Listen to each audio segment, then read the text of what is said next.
The deadly mass shooting outside a high school graduation ceremony in Virginia. 2 people were killed, 5 others shot, and at least a dozen injured. A suspect is in custody, and Faith Abube is in Richmond with the latest. Good morning, Faith. Good morning to you, Robin. Investigators are still trying to determine what led to this deadly mass shooting, but they described the scene as absolute chaos, mayhem. Hundreds of people were inside this park celebrating, taking photographs, and then over here, other graduates and their loved ones were walking out of a graduation ceremony when suddenly gunshots rang out. This is the moment a barrage of gunfire pierced the celebration. Outside a high school graduation near the campus of Virginia Commonwealth University in Richmond. Sending multiple units to the area. All traffic stand by. Overnight, police confirming 2 people were killed. A family member telling ABC News they were father and son. 18-year-old Sean Jackson and his father Renzo Smith there to celebrate his son crossing the stage with his diploma just minutes earlier. Jackson's younger sister, 9 years old, was hit by a fleeing car and is recovering in a wheelchair. A graduation.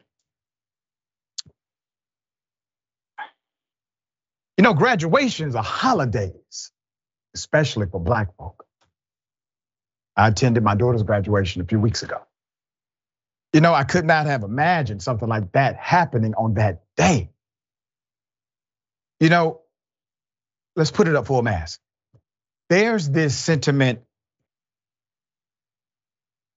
from politicians that it is okay to violate rights when they are able to reach a particular outcome. I will give you an example. The mayor of New York has decided to bring back stop and frisk. Wholly unconstitutional.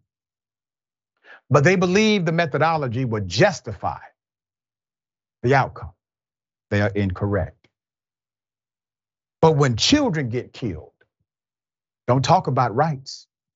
Don't talk about gun reform, which is within the context of legality and rights. Don't you dare even bring it up. All of a sudden you politicize.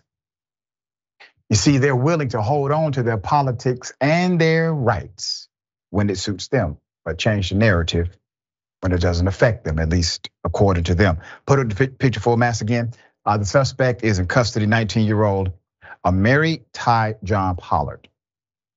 In custody connected to the shooting, which unfolded in a park on Tuesday after a high school graduation ended in a nearby theater. Pollard watched the graduation ceremony, after which it appears he went to his car to get a handgun and then returned.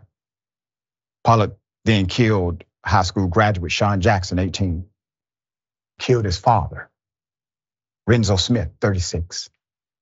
Pollard and Jackson knew each other, had an ongoing dispute, according to Richmond police. This was targeted at one individual, he said. But see, 5 people were shot. 5 people were shot.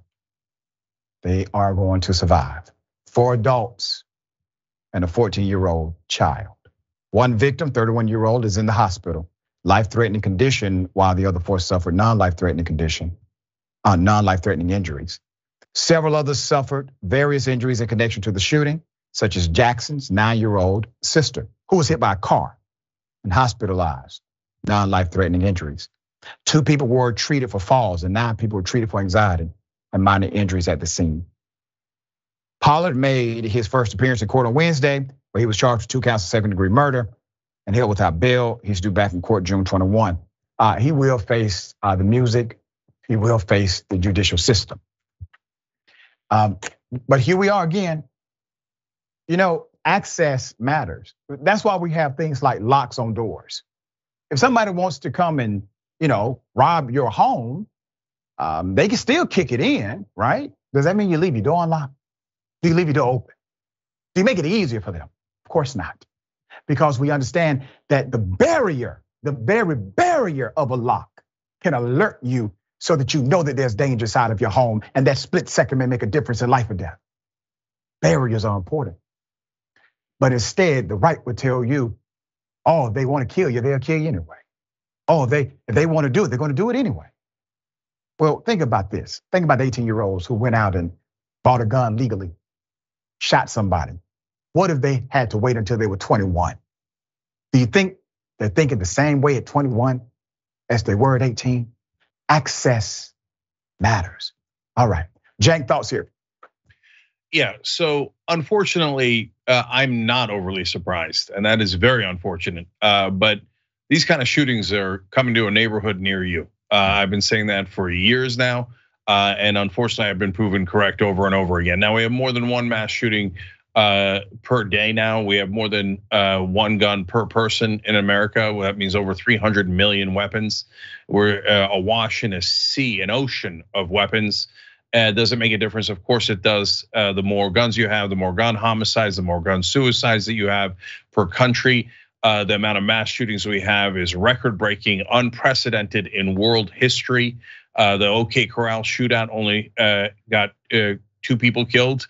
It would be considered a minor event. It would not be reported in today's news. Right. The entire country has become the wild, wild west. And 97% of Americans want universal background checks, and we can't even get that. It is the bare minimum. And it's because our politicians don't represent us at all. They represent gun manufacturers and any donor that'll buy them off. That's right. And that's why getting money out of politics basically resolves much of the issue you currently see.